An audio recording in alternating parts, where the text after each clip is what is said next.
Welcome to the Sad Boys Book Club. My name's Dusty. And I'm Daniel. And welcome to part 2 of As Long as the Lemon Trees Grow. So, we're covering the middle third of this book. It was chapters 13 through 24. And I'm gonna level with you, Daniel, unless you've got a lot of in between the lines things to talk about today. I think we're gonna wrap this one up real nice and quick.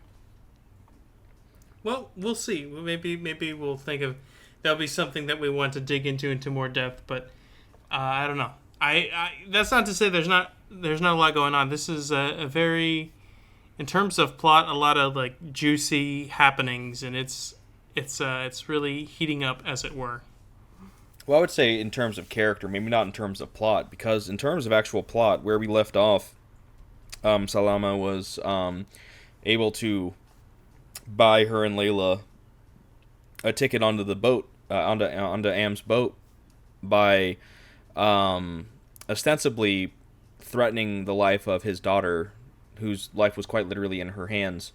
And this entire section, I feel like, boils down to just more interactions with her in the hospital with patients, more interactions between her and Keenan and their relationship growing, and time ticking down until the boat. That represents plot movement of its own, given this genre. Yeah, I guess in terms of the romance genre, I guess you're right there. But then yeah, just the time ticking down until the boat arrives, and her getting Keenan to initially get his siblings. It's Lama and Yusuf, right? Yeah. Getting them get a ticket for them, but then finally she convinces him to come himself. That's I guess the broad overview. I think where we left off, the boat is a couple of days away, and yeah, that's about where our final third will start. Is the build up to the boat approaching, but there's a lot to kind of dig into in terms of the character moments. Because like I said, the plot itself, it's just kind of more patients, more children being murdered, more atrocities being committed by by Assad's army, and just her and Kanan developing an actual romance between the two of them, and yeah, this is just another case of, man, this book is just so beautifully written. Yeah, it's very, very well written, very, especially and I feel like we say this pretty often, but I think it's true of a lot of the books we read, because it's very, we tend to read pretty good books, at least for this show. Maybe we'll see some other opinions potentially in a Dusty book review. Yeah, I'm just very, very cautiously looking over at my nightstand right now, where Throne of Glass sits, partially started, and I'm just like, oh, yes, only good books on this channel. But,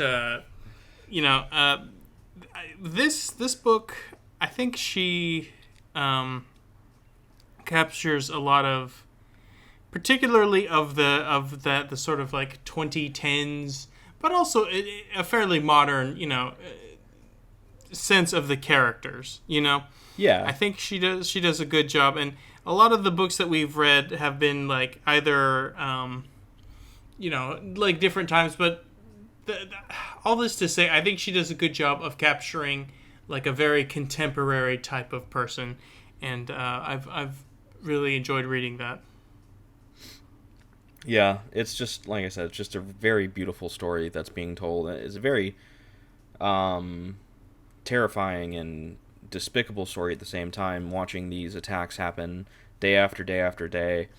And it's, I found myself, I was talking to my wife about it, because the three of us are reading it all at the same time right now, and I keep finding myself, and I realize the futility of this question, I understand, and I think that's kind of the point, but I just keep asking myself, why is this happening? Why is somebody...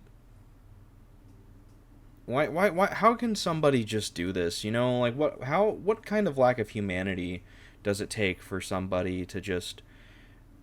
For one, the person that's ordering these murders to be done, and for another, the soldiers who are committing these atrocities. It's one thing to have, an evil dictator command these things of his soldiers, but it's another to have his soldiers actually follow through with these commands. And Yeah, I just it's very it's very, I don't even know. It's eerie. It's I guess it's sort of some of the things that was kind of written about in the immediate post-war era, but after World War II, the sort of idea of the banality of evil. I think that was Hannah Arendt that wrote that one. But yeah, it's just crazy. I can't imagine. Okay, yeah, it was from Eichmann in Jerusalem, which was I think a book that she wrote about the a post-war trial of Adolf Eichmann, who was one of the guys who organized the Holocaust, and one of his, I don't know, at his war crimes trial. So I don't know. It's just hard, but it's hard to imagine. It's really hard to just take scope of like how things like that can happen, but they do, and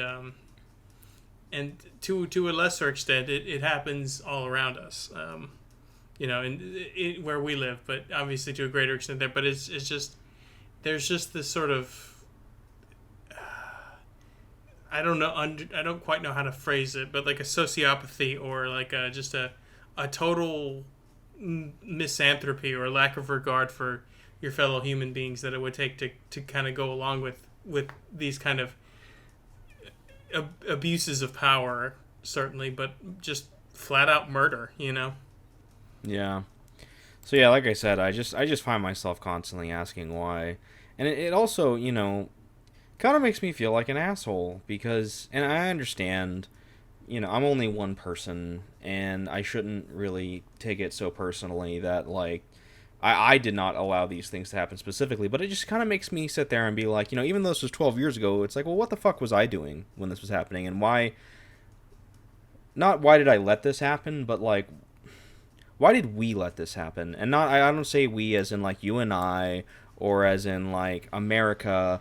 Why do we as a species, as a conglomerate of mankind, allow these things to happen? It's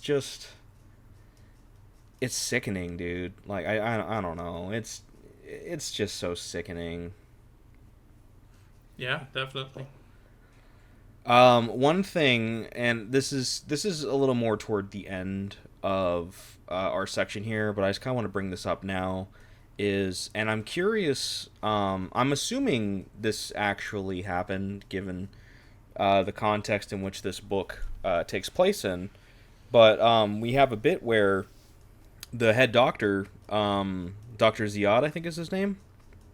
Yeah. He says that he goes to Salama and he's basically begging her not to leave the hospital after what's about to happen happens, and she says what's coming, and he said they're going against the Geneva Convention, and they're about to commit a massive war crime, and all of these patients come in, and she realizes that they've been hit with sarin gas, and oh man, that's not okay, to put it very lightly.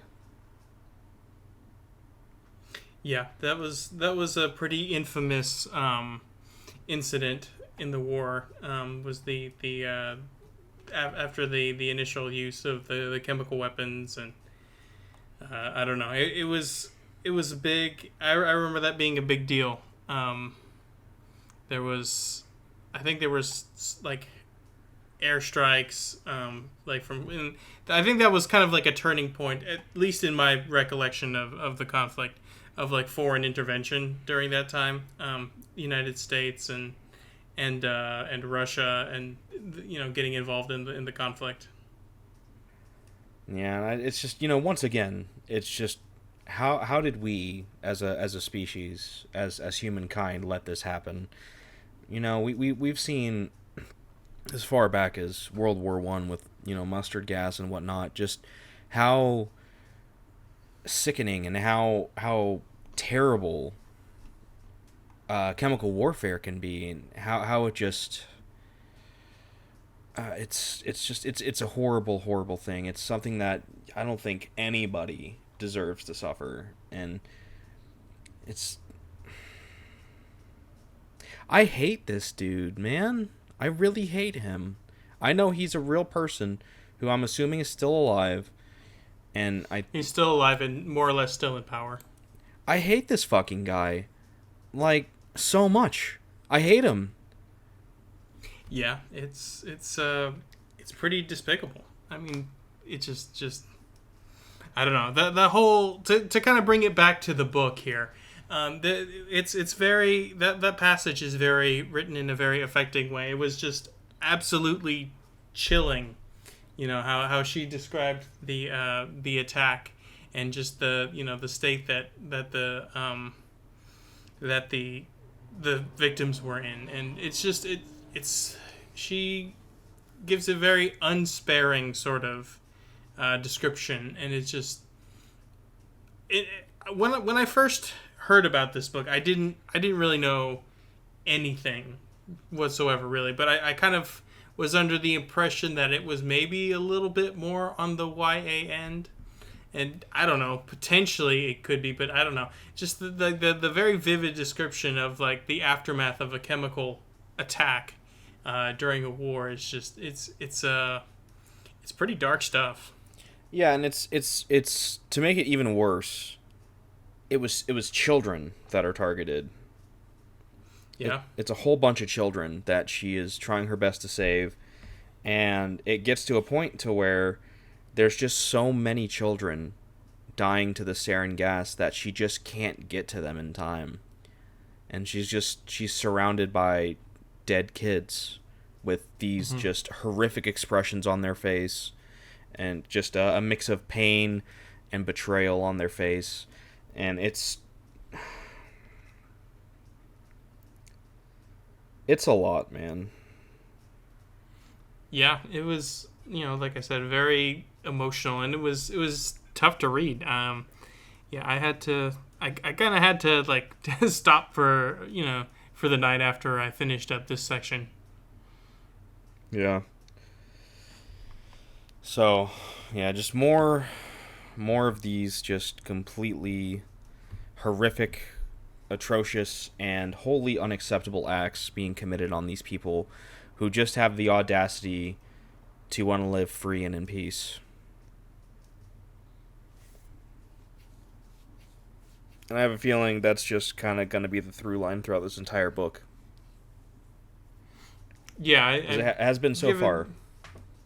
Yeah, I think given what little I know, I'm not an expert by any means about the Syrian civil war, but it does, like, given the general through line of what I do know about the conflict, I feel like it's just gonna keep happening until they leave, essentially.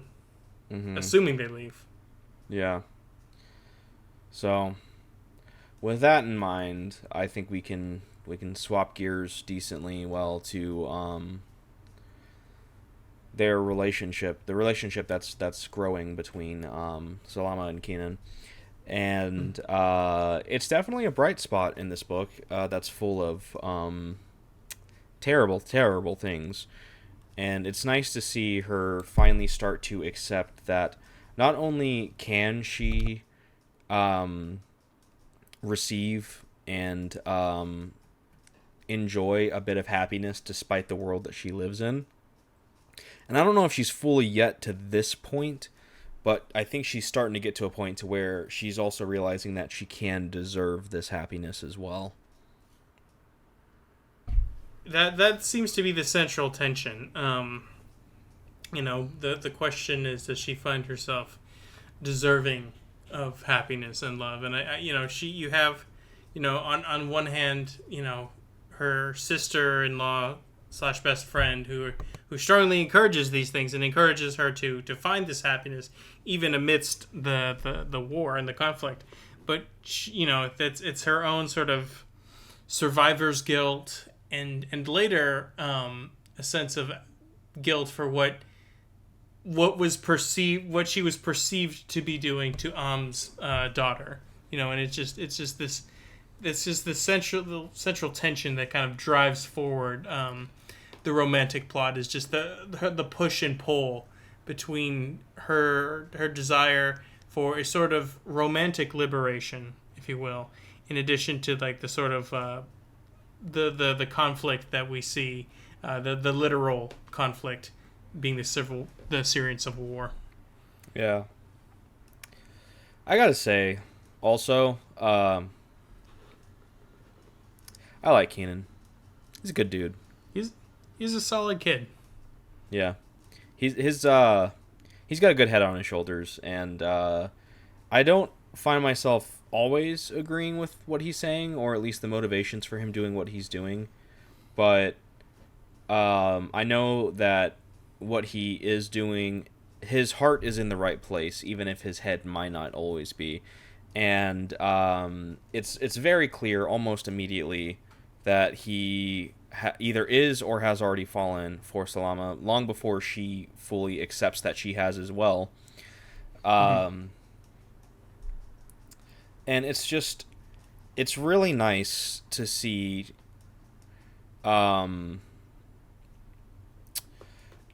juxtaposed against these war crimes and these atrocities and all of this death, the beauty that is this budding romance between the two of them. And I do think that the constant allusions to lemons is very fitting for their relationship, and how, like, the lemon tree that's still there that Keenan shows her, that still grows despite all of this this death and destruction, and how it's like a symbol of enduring spirit of Syria, at least the Syria that Keenan believes in. And I think that also can be extended as well to the two of them, and how there's a fact that their happiness and their love can endure despite this war that they find themselves in the middle in. I think it's nice symbolism. Yeah, I think it's great. And the lemon tree, just in when you think about it in real life, it's such a beautiful tree, and it makes for a beautiful metaphor. Yeah. And more tree based metaphors than literature, in my opinion. We need more. I'm assuming this is with every copy of the book, but I also really like how each chapter number is bordered by a drawing of a lemon. Yeah, I don't have the book on me, but yeah, it's like a drawing of a lemon. It's not in a bowl, right? It's just a lemon. It's just a lemon that's just kind of suspended there with like one leaf hanging off the stem. Yeah. That's how my copy is. Yeah, I think there's a twig as well that's kind of hanging off to the left of it, but yeah, and inside the lemon is the chapter number. So, yeah, it's good design. It is. I got to give her credit there for the authors obviously put a lot of thought into not just the plot, but just the way the book exists on the page, and that's it brings to mind not exactly House of Leaves, but it just is it's a similar kind of thematic thought of things that we're doing outside of just the literal meaning of the text, to kind of give a sort of through line, and it's really good. I like it a lot. Yeah. So, I guess there's not going to really be a perfect time to throw this in there, but I wanted to bring up a theory that my wife has that was also brought to me. And I don't know how I feel about this personally, but I'm just to kind of give my wife some credit here and throw a little bit of thoughts into it. So my wife has a theory that Layla is also a figment of Salama's imagination. Mm. And I was kind of thinking about that as I was reading, and I feel like there is a very suitable in book reason as to why this is true, but so far, Salama is the only person who has seen Layla in person. I was trying to think about that myself. I'm trying to try to remember the book. I know there was the one moment when he could have seen her. There was she didn't end up seeing him because she wasn't feeling well. Yeah, So I don't. And there's also the during the night when she was helping Kenan's younger sister, and she kind of had to stay the night. She tried to call her sister-in-law using his phone, and she never picked up. I didn't think about that, but that's a good point. I think in the book it said she went to bed early or something like that, but She was laying in that's Salama's bed waiting for her. okay. But it's just, I don't know. It just maybe that would be kind of a strange and kind of like dark twist, but I don't know. I don't know if we can write it off. Yeah, I can't say with 100% certainty that I buy into this yet, but I definitely see the seeds there that definitely lend some credence to it. And so if this does become true, and she is a figment of Salama's imagination, 100% of the credit to that goes to my wife. I would not have thought of this without it being told to me beforehand. So yeah, just something to keep in mind for moving into this final act of the book. That's interesting. We'll have to see how that turns out. I'm kind of intrigued by that idea, but I don't know. It's just, yeah, I don't remember her ever interacting with any other characters other than Salama. So I guess we can't. There is no like real hard evidence that she does exist as yet. Yeah, she is Schrodinger's Layla right now. But yeah, I mean their relationship still has been pretty. I'd say pretty consistent throughout the entire book. She's super excited about Salama and Kanan. She's like encouraging it. She has some really great words for her about how even if it's not permanent, even if it's temporary, finding any amount of happiness you can and holding on to it is one of the most important things you can do right now. And I think that's very true. Like even in these dark and desperate situations, even just a small amount of happiness can go a long way. Yeah, yeah, it's good. Not beyond just the literal situation described by the text. It's just a good that's just good life advice in general. Yeah, for sure. Yeah, I really like the characters in this book. The main three, at the very least. Yeah, Yeah, really great character writing here. Which is something that I just personally adore in books, is just great character writing. I love getting to see these characters live and exist and be themselves and experience their highs and lows, and the ups and downs, the epic triumphs and fails of high school football, all that fun stuff.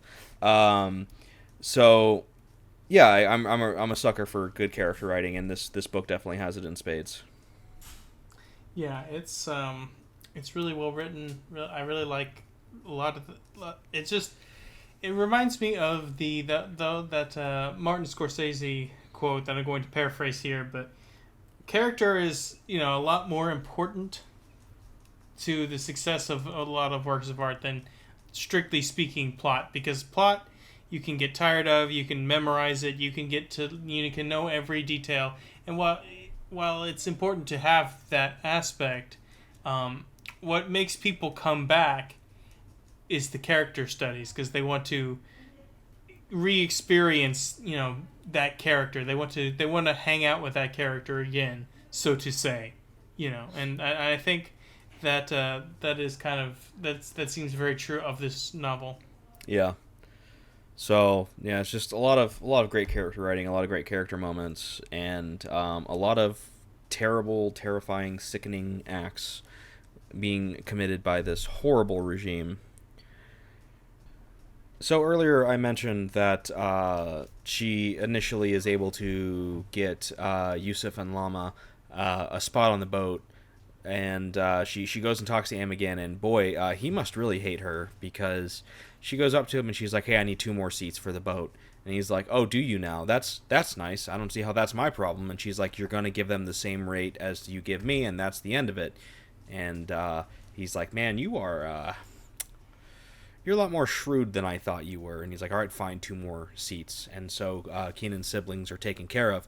But once again, she does spend a lot of this section trying to convince him that he is better suited to leave the country than stay in it and ostensibly throw his life away.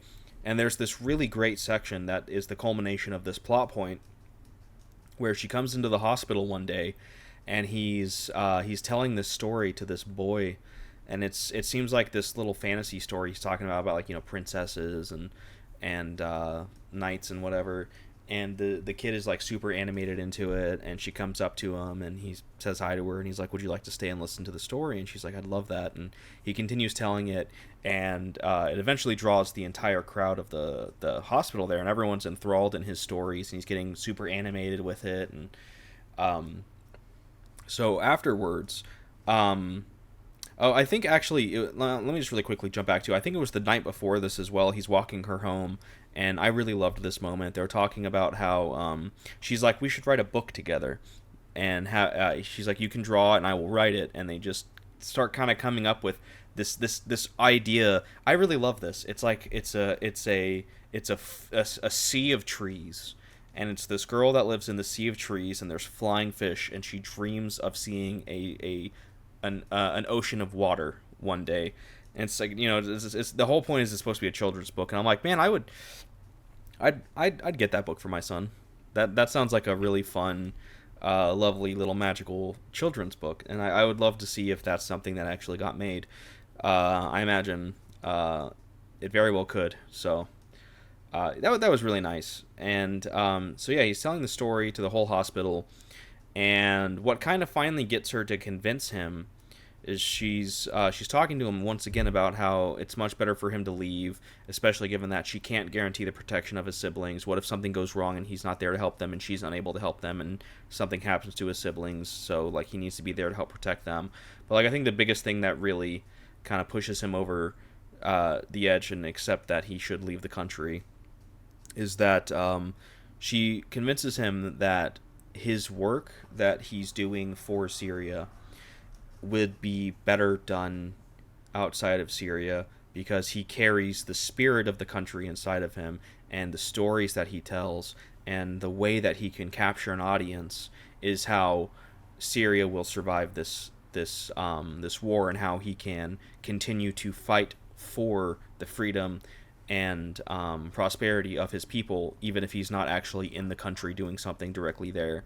And it's a point that he finally concedes and understands that she might be right. This might be something that he can do to actually make a difference, while also potentially saving his life and his siblings' lives.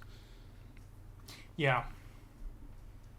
Yeah, she's very. That's a big through line for like her character. Is we see there's a lot of different ways to write a strong character, and sometimes they do stuff. Sometimes they kind of with through use of like persuasion and sort of like a spiritual toughness, a spiritual strength, and that's something that we see a lot in this book from Salama. That's kind of how she is fighting in a way, if that makes sense. Yeah. Like, these conversations are the battle scenes, so to say. Yeah. Yeah, and it's she's a very strong character, and she has a very commanding way in which she leads her life, and I think that's something that Keenan points out to her, and also something that he falls in love with her over. Mm-hmm. So yeah, she's a very, very well realized character that, despite her flaws, still finds ways to, whether she knows it or not, and whether she accepts it or not, show an incredible amount of strength despite the situation her life has developed into. Mm-hmm. Yeah. So another major thing worth bringing up as well is she's at the hospital one day, and the head doctor he comes in. I think once again I think his name is Ziad, and he calls her into his office, and he's like basically he's just like, hey, I've got some really bad news for you. I was talking to a Free Syrian Army soldier, and he has a list of survivors from this internment camp, and it's apparently I forgot the name of it, but it's apparently like the worst one. There's a lot of stories about just the absolute brutal torture and suffering that goes on in this camp. It's by far the worst one to be in, and yeah, Ziad's like, I have the list here, and your brother's name is on it, and that's a really crippling moment for Salama, because one of the biggest things that her and Layla have wished, as weird as this might sound on the surface, is that her father and brother were killed quickly after being arrested a year prior, because they both understand that a quick and painless death is a much better alternative to um, what could happen in one of these camps. So yeah, she leaves. She goes home, and Keenan walks her home, or he follows her, I think is ostensibly what it is, and she tells Layla, and Layla once again is the beacon of strength and stability in Salama's life. And she's like, I can't focus on it, otherwise I'll break. And this does not change anything. I know that Hamza would still want us to leave the country, want me to leave the country and be safe. So this changes nothing. So we're gonna keep going and leave the country still. Yeah, it's just that was a real gut punch. Particularly when they described the torture and the situation in which they live, where they were just crammed into these cells and tortured to Oh just. yeah, they're like stacked on top of each other inside of a cell. Oh, okay. I don't know if this is just me, but it just reminded me of the what was it called? The name for the transport of the slaves from Africa to North America. The Middle Passage. The Middle Passage. Yeah, the Middle Passage. Yeah, and I remember when I was learning about that in school that it described how the the men and women and children that were taken from their homes, they were chained together, manacles clasped to their arms and legs, and they were laying either on each other or just like kind of in these like little recesses in the ship, like head to foot, all the way down, maybe sometimes stacked on top of each other. This just really, really inhumane and just sickening way of just transporting humans, of people. And oh, you just sent me a diagram, a drawing of it, so I can not just try to have an incomplete fragmented memory of this, but you're giving me the full on, this is what it was like. Look at this picture and be even more disgusted than you already are about it. Jesus, that is a lot of space for people to just be laid on top of each other. And it's Yeah. you can't move. I can't imagine you can breathe very well. The air is No. probably really stale. Yeah, I imagine it's very hot. It probably smells really bad. Jesus, that's so many people. This picture is ridiculous, dude. What did you send me? Why did you do this to me? It's it was terrible. It was one of the greatest crimes against humanity that ever existed. Yeah. That it was like, that it was that, but it wasn't just that boat. It was hundreds of boats where Yeah. that happened. At least I'm trying to remember what the estimate of maybe, I think around, if I remember correctly, it was something like 12.6 million. If I want to. If I want to say something like that, about 12.6 million Africans were Middle Passage were shipped that way to the New World. Yeah, and so this section, like reading about it like that, it reminds me of it reminded me of that of the Middle Passage of that situation where all these prisoners are stacked up on each other in just terrible conditions. And man, have I said that I hate this guy yet, Assad? Have I said this? Because like, man, fuck this dude. Like, God, he's a real person. I can direct my hate towards a real person here. This is not some fictional character. This is a real man that is responsible for these war crimes and these just atrocious acts on human beings. And the fact that he's still alive is possibly one of the greatest crimes of this whole situation. Yeah, the whole as we said before, Syrian civil war is an extraordinarily tragic part of the 21st century. So yeah, Hamza is potentially still alive and in the worst possible place he could be. And man, my heart just breaks for Salama and Layla. It's just such a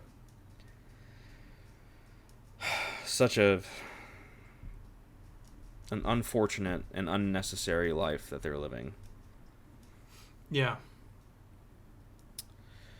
So I think to kind of round out this part here, the last thing that happened in the section we covered was so all of this, everything that's happened, has pushed Salama to a point to where we're at this point we're approaching the 1 year anniversary of the start of the revolution, and there's going to be a massive protest in the area, and she tells Kanan that she wants to go. She wants to go that night. She wants to be a part of it. Yeah, because the chemical attack was a big turning point for her, where she felt like there was a kind of, she didn't really truly believe this, but she just was thinking like, I want to stay out of this. This is just too horrifying to comprehend. I'm just going to do my job and heal the wounded and sick as best I can, but I just can't.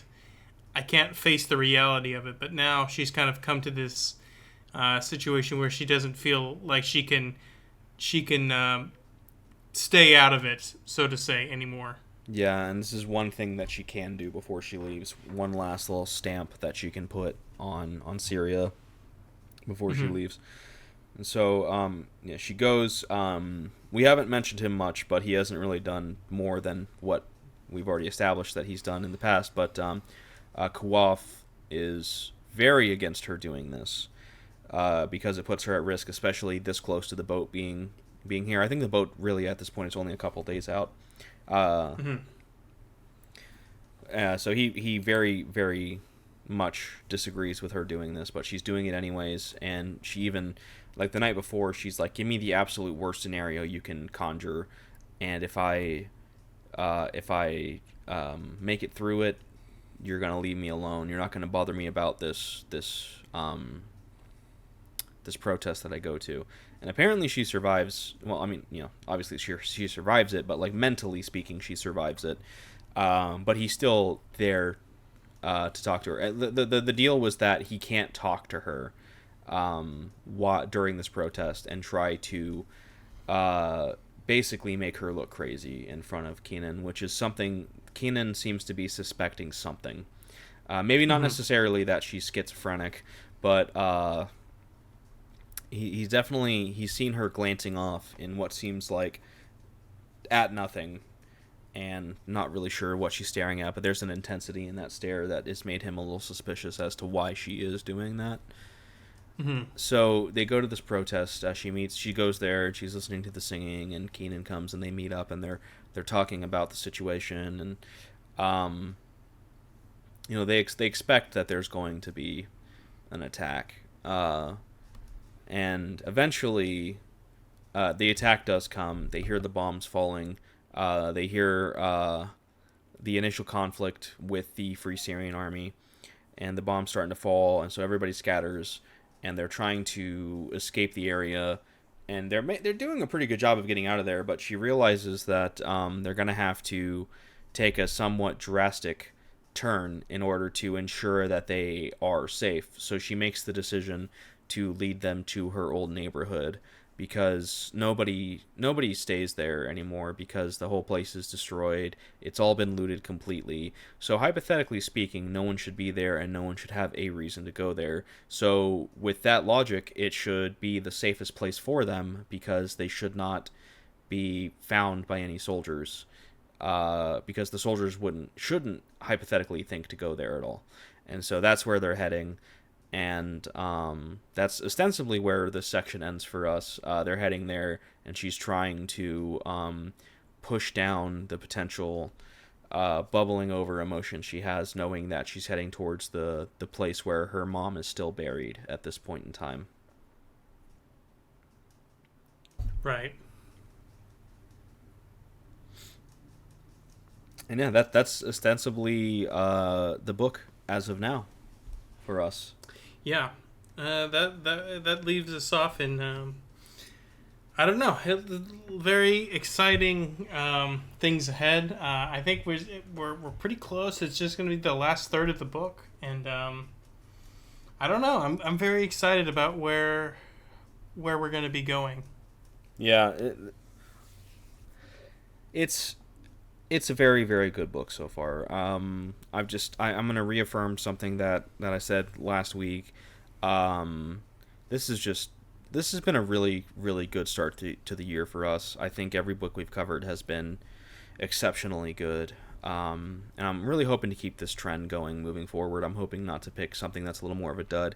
I have high hopes for the book that I have tentatively still picked for May, but for now, I'm really enjoying As Long as the Lemon Trees Grow, and it's a very emotionally exhausting book, but it's also a very good book that has a lot of really good things to say, a lot of great messages, and a lot of truths about war and humankind and the depravities that we can put on another person or another group of people, but also, even despite that, the fact that life, love, and beauty can still exist in a world that has such atrocities in it. So, Absolutely. believe me when I say that she says this a lot better than I do. Well, she, the book is very well written, as you say, and so Zoulfa Katouh does just an excellent job with this book. Just it's very well written, and I don't know, I'm very excited to see where it goes next. Yeah, I'm really looking forward to this last third here. I'm also not looking forward to it at the same time because I feel like I'm gonna be real bummed out when I finish this book. I'm hoping for as happy of an ending as we can get given the situation, but I just know that there's going to be at least one more major tragedy before we hit the end here, and I feel like the best we can hope for is a bittersweet ending. Yeah. I kind of get the sense that she's setting us up for one last gut punch as well, but I gotta say, it's not. There's a lot of books and like other forms of art where I've seen that try to sort of wrench an emotional response from the people that are reading or watching or playing, as the case may be. These sort of they're trying to wring an emotional response from you in a way that in practice it just doesn't come off, and in doing so it just feels like disingenuous and it's even kind of like weirdly manipulative. I don't, maybe that's not the right way to say it, but it just feels weird, and it just is like just falls on its face. Whereas this feels very it's very earnest. It's a very extremely earnest book, and it all feels authentic. It comes from an authentic place. Yeah, for sure. So yeah, I think that'll about do it for us this week. A new record short episode. Believe it or not, I can't believe it. Yeah, well, we move fast this week, but that is not a judgment on the book in any way. I think I've really enjoyed it. I thought it's a fascinating book, and I highly recommend anyone to check it out. Yep, me too. So as always, thank you everyone for listening in, and we will catch you all next time. All right, until then. Take care.